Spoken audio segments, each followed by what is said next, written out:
વિદ્યાર્થી મિત્રો, ચેપ્ટર 3 સ્વાધ્યાયનો 12મો દાખલો.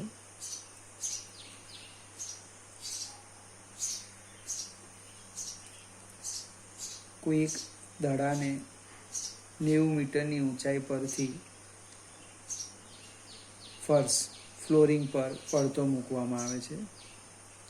ફર્શ સાથેના પ્રત્યેક સંઘાત દરમિયાન દડો તેની મૂળ ઝડપના 10મા ભાગ જેટલી ઝડપ ગુમાવે છે. દડાની આ ગતિ માટે t=0 થી t=12 સેકન્ડ માટે ઝડપ વિરુદ્ધ સમયનો આલેખ દોરો. હવે એક 5 માર્કનો પ્રશ્ન છે. પ્રશ્ન કરતાં પણ સમજવાનું છે, ઘણી બધી વસ્તુ અંદર આપી છે.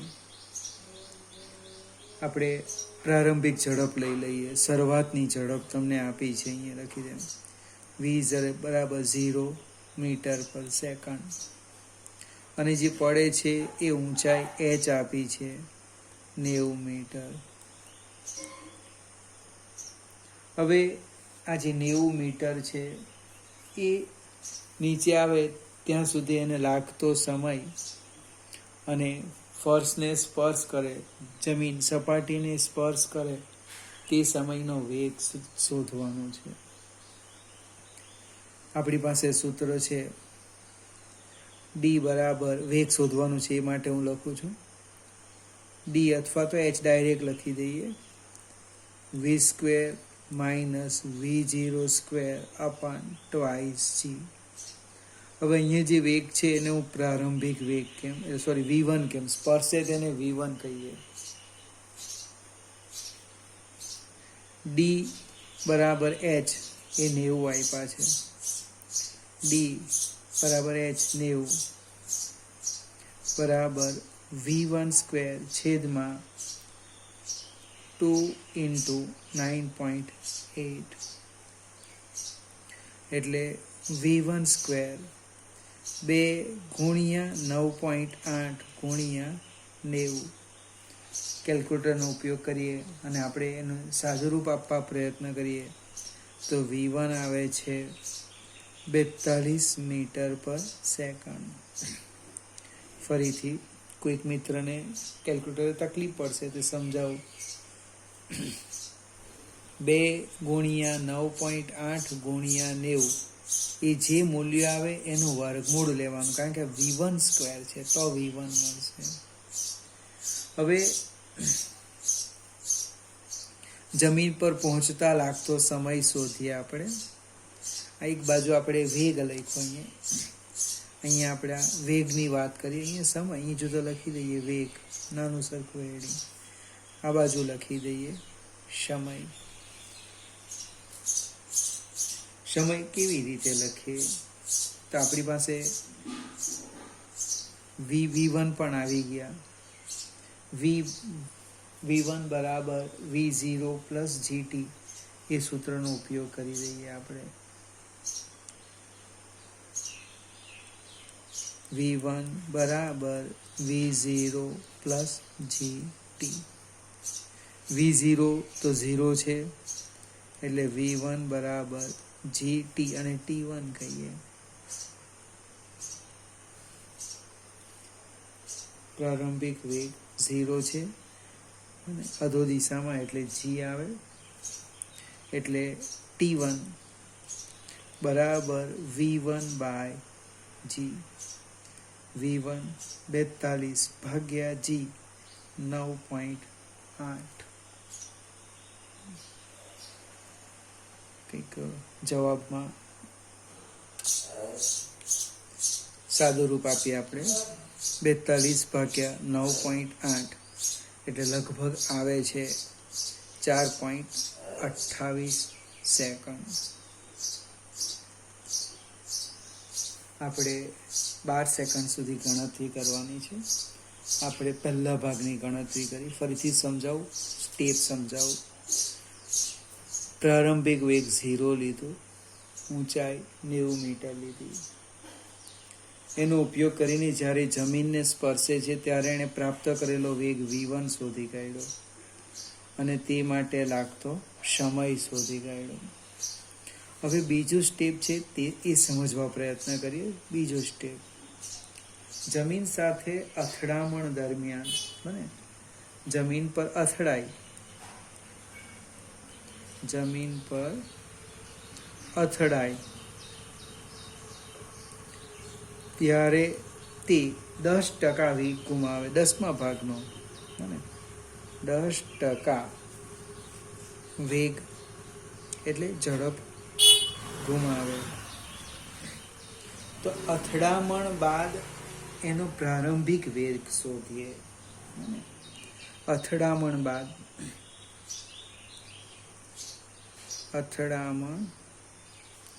બાદ નો વેગ બને એને આપણે v2 કહીએ. તો v2 બરાબર શું થાય? v1 હતો અને 10% ઓફ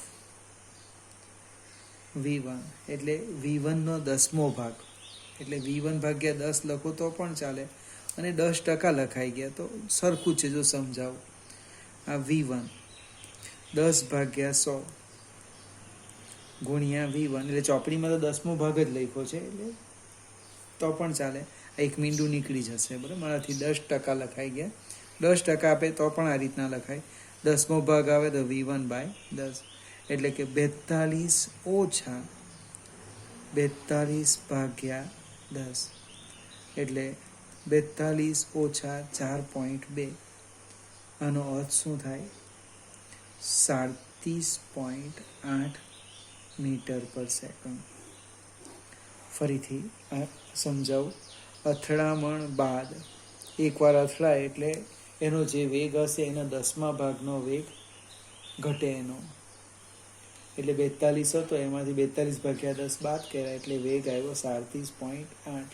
હવે આ જે વેગ આવ્યો એ ઉધ્વ ગતિ માટેનો પ્રારંભિક વેગ. ફરીથી અહીંયા લખું છું, સ્ટેપ જોજો.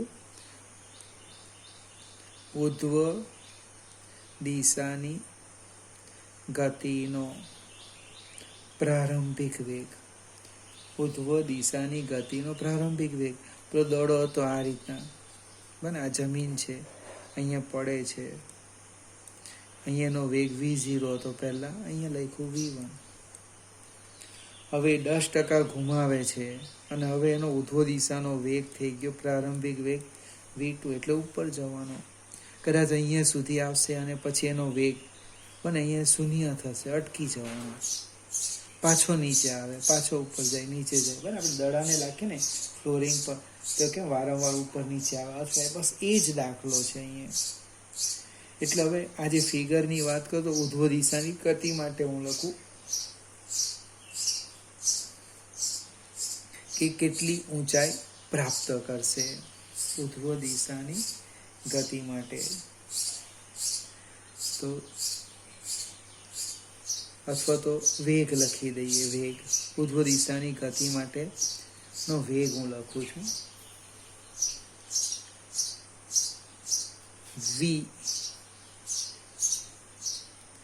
v બરાબર v0 પ્લસ gt. ઉધ્વ દિશાની ગતિ માટેનો વેગ v બરાબર v0 પ્લસ gt. હવે અંતિમ વેગ હું શૂન્ય લઈ લઉં. ઉધ્વ દિશાની ગતિ માટેનો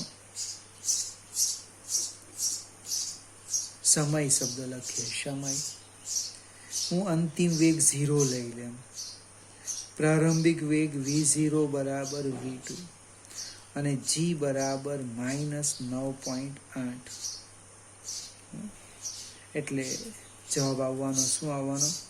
0 બરાબર v0 બરાબર v2 એટલે 37.8 ઓછા 9.8 t2, એટલે કે 9.8 t2 બરાબર 37.8, એટલે કે t2 લખાય 37.8 ભાગ્યા 9.8. હવે 37.8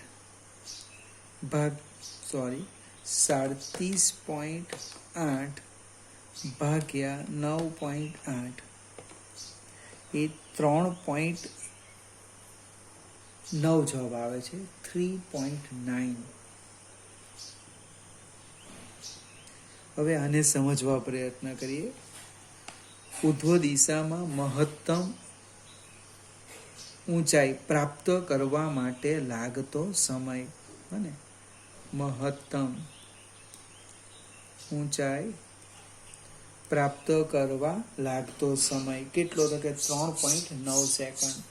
હવે શું થવાનું?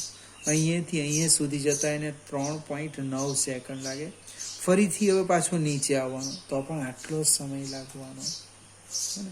એટલે બે ક્રમિક અથડામણ વચ્ચેનો સમય લખું છું. જો બે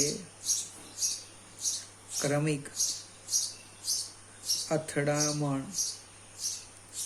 વચ્ચેનો સમય કેટલો સમય?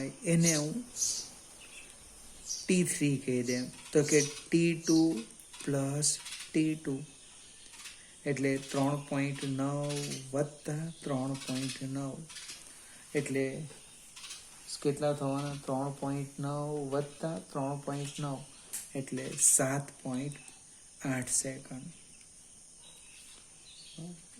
હવે જ્યારે ફરીથી એ જમીનને સ્પર્શે છે, બને એટલે કે બીજી અથડામણ કરે છે અહીંયા, ત્યારે એનો વેગ કેટલો હોય?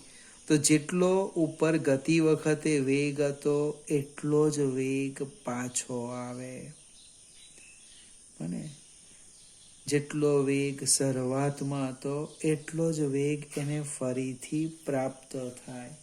એટલે બીજી અથડામણ દરમિયાન અહીંયા લખી દઈએ, બીજી અથડામણ દરમિયાન નો વેગ કેટલો?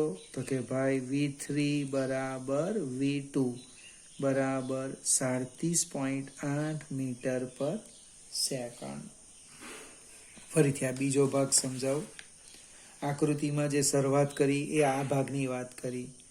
અહીંયા પ્રાપ્ત થતો વેગ શોધ્યો અને એ માટે લાગતો સમય શોધ્યો. અથડાઈને પાછો ઉપર જાય અને પાછો નીચે આવે તો તે માટે લાગતો સમય શોધ્યો 7.8 સેકન્ડ. અને ફરીથી જ્યારે જમીનને સ્પર્શે ત્યારે એનો વેગ કેટલો? 37.8 મીટર પર સેકન્ડ. હવે અહીંયા અથડાયા પછી બીજા અથડામણ બાદ એનો વેગ શોધીએ તો એ 10% વેગ ગુમાવવાનો છે ને. બીજી અથડામણ પછીનો વેગ, બીજી અથડામણ પછીનો વેગ એને ધારો કે આપણે V4 કહીએ. તો V4 કેવી રીતે લખાય? તો કે V3 માઇનસ 10/100 V3 એટલે 37.8 ઓછા 37.8/10 એટલે કેટલા થવાના? 37.8 ઓછા 3.78 એટલે 34.02. હવે કુલ સમય પણ લખી દઈએ અહીંયા. કુલ સમય તો કે T બરાબર ઉપરથી નીચે આવતા લાગતો સમય શરૂઆતમાં T1, બીજી વાર નીચે આવતા સમય T3. T1 આપણી પાસે છે 4.28 વત્તા 7.8. એને બેનો સરવાળો કરીએ. 4.28 વત્તા 7.8 એટલે લગભગ 12.08 સેકન્ડ લાગે. આપણે આટલો જ આલેખ દોરવાનો છે. આલેખ અગત્યનો નથી, પણ આ જે ગણતરી છે કે 10% વેગ ગુમાવે, 10મા ભાગનો થાય, 5મા ભાગનો થાય, એ આપણો અગત્યનો મુદ્દો છે. એટલે આ વિડીયો બે વાર જોજો, આલેખ દોરવા પ્રયત્ન કરજો. આલેખ કેવો આવે તે પણ જોઈએ. જો આ રીતનો આલેખ થશે. આ ઝડપ લઈ લો, અહીંયા ઝડપ, અહીંયા લઈ લો સમય. જ્યારે એ શરૂઆત ઉપરથી મુક્ત પતન કરે ત્યારે ઝડપ 0 હતી, પણ જ્યારે જમીનને સ્પર્શે ત્યારે એની ઝડપ મહત્તમ થઈ. કેટલી થઈ? તો આપણે અહીંયા લખી દઈએ કેટલી ઝડપ હતી 42. અહીં એકમ લખું છું મીટર પર સેકન્ડ. ફરીથી જમીનને અથડાયા પછી એ ઉપર તરફ ગતિ કરે છે. આમ અહીંયા 42 ઝડપ પ્રાપ્ત. હવે ઉપર જવાનો. ઉપર જાય ત્યારે એનો વેગ ઘટતો જાય છે, ઘટતો જાય, ઘટીને કેટલો થાય? 0 થાય. બને ત્યારે સમય કેટલો? તો કે આ જે સમય હતો આપણી પાસે, આ સમય છે 4.28. એમાં આપણે કેટલા ઉમેરવાના? 3.9. 4.28 વત્તા 3.9 એટલે અહીંયા આવશે 8.18. ફરીથી મહત્તમ ઊંચાઈ એણે પ્રાપ્ત કરી. પછી પાછો નીચે આવે એટલે વેગ વધતો જાય, વેગ વધતો જાય. પણ એનો વેગ કેટલો થાય? તો કે પહેલી વાર અથડાયા અને એનો વેગ અહીંયા 0 બતાવી દે. ઝડપ અહીંયા એક ભૂલ થઈ. અહીંયા આમ આવશે ફિગર, આમ. મને 4.28 પછી એ 10મા ભાગનો વેગ ગુમાવે ને એટલે ફિગર આમ આવશે. આમ 10મા ભાગનો વેગ ગુમાવે છે 37.8 એટલે આલેખ તમારો આવો આવશે. આવો આ ભાગની આવે, આ ખોટું છે. જો વેગ ન ગુમાવે તો અહીંથી લેતા, તો 10મા ભાગનો વેગ ગુમાવે એટલે સીધો અહીંયા આવી ગયો. હવે અહીંથી શરૂ કરે. આમ ફરીથી જમીનને સ્પર્શે ત્યારે એટલો જ વેગ પ્રાપ્ત કરે. આમ મને આ જે સમય છે એ 12.08 સેકન્ડ. ફરીથી પાછો નીચે આવશે, ઉપર જશે. આવી રીતના આલેખ આવશે. તમે તમારી રીતે તૈયારી કરજો. આ એક દાખલો છે સમજવામાં. બીજો એક એક્ઝામ્પલ સમજાવું. 14મો દાખલો.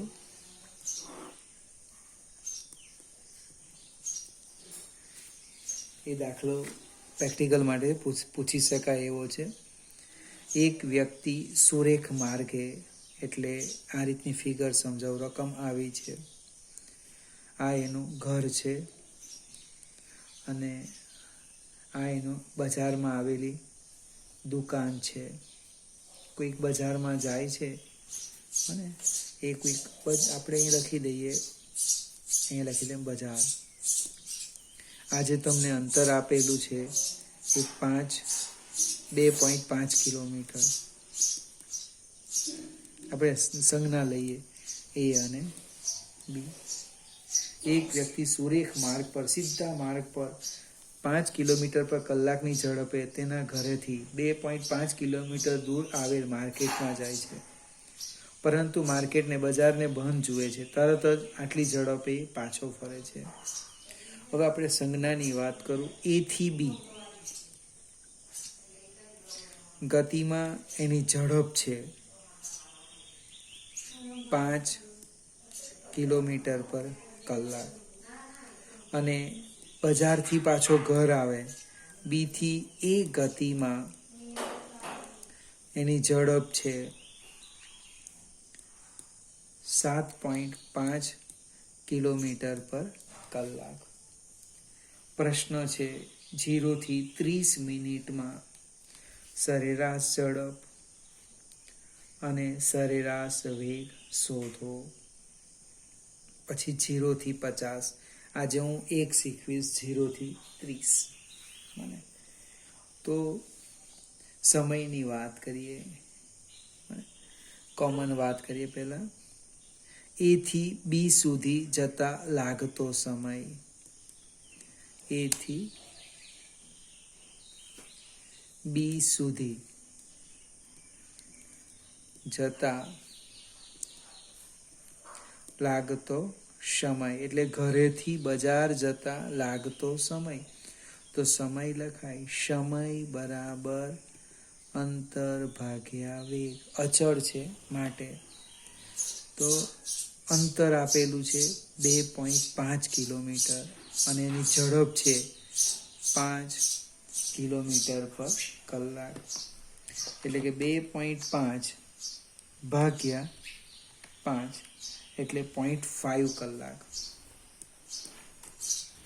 0.5 કલાક એટલે 30 મિનિટ.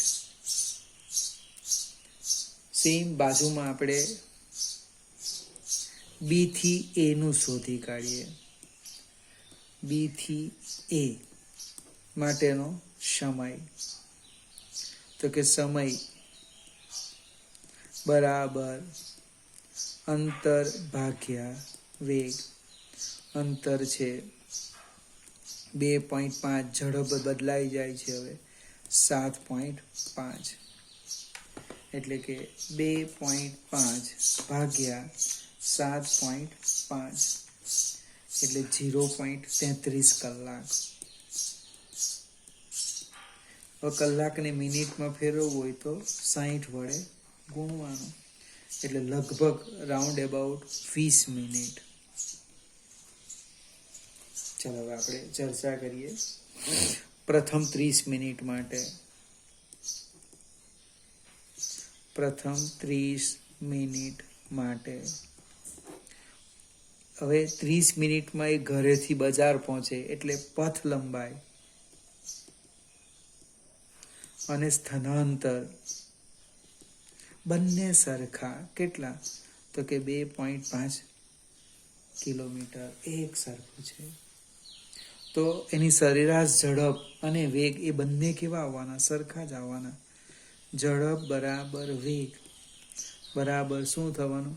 અંતર ભાગ્યા સમય. અંતર 2.5 અને અહીંયા કિલોમીટર છે, તો આપણે સમયને બી કલાકમાં લઈએ. 30 મિનિટને કલાકમાં ફેરવીએ તો શું થાય?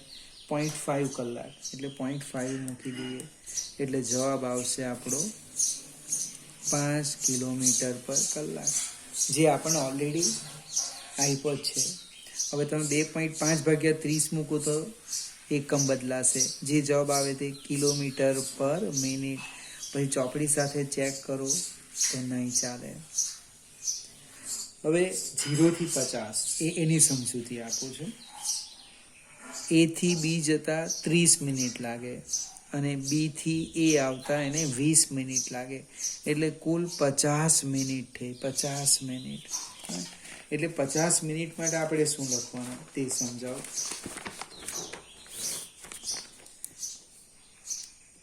0 થી 50 મિનિટ. તો એની જે પથ લંબાઈ છે હવે બદલાઈ જવાની. પથ લંબાઈ જતા 2.5 વત્તા આવતા 2.5, કારણ કે 50 મિનિટમાં ઘરે આવી જાય છે, એનો અર્થ 5 કિલોમીટર. અને સ્થાનાંતર કેટલું? ઘરે આવી ગયો 0. સરેરાશ વેગ, જો સરેરાશ વેગ સ્થાનાંતર ભાગ્યા તે માટે લાગતો સમય 0 કિલોમીટર પર કલાક. આ બાજુ ચેક કરો. સરેરાશ ઝડપ મને પથ લંબાઈ ભાગ્યા તે માટે લાગતો સમય. પથ લંબાઈ 5 કિલોમીટર, તે માટે લાગતો સમય 50 ભાગ્યા 60, એટલે ઉપર જવાનું. બને એટલે શું થાય? 50 ભાગ્યા 60 એટલે 5 ગુણ્યા 60 છેદમાં 50. બને આ 1 મિનિટ નીકળી ગઈ એટલે 6 કિલોમીટર પર કલાક. પાછો પ્રશ્ન સમજાવું. કોઈકને વિચાર આવે આમાં સરખું કેમ લખ્યું?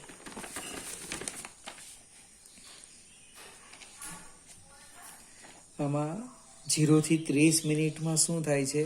એ ઓલરેડી ઘરેથી બજાર પહોંચે ને સુરેખ માર્ગ છે, એક જ દિશામાં જાય. એક જ દિશામાં જાય એટલે પથ લંબાઈ અને સ્થાનાંતર સરખા જ આવ્યા, 2.5 કિલોમીટર. સમય 30 મિનિટ છે, એટલે બંને માટે ઝડપ અને વેગ સરેરાશ સરખા આવે. પણ આ જે બીજો કેસ છે એમાં પથ લંબાઈ અને સ્થાનાંતર અલગ અલગ છે, એટલે બંનેના મૂલ્યો પણ કેવા આવે? અલગ અલગ આવે. બીજો એક કેસ છે 0 થી 40 મિનિટ. એ હું તમારા પર છોડું, આવતીકાલે સમજાવીશ. અહીંથી એક ટ્રાય કરજો, કારણ કે 0 થી 50 ફિગર જોજો. ફિગર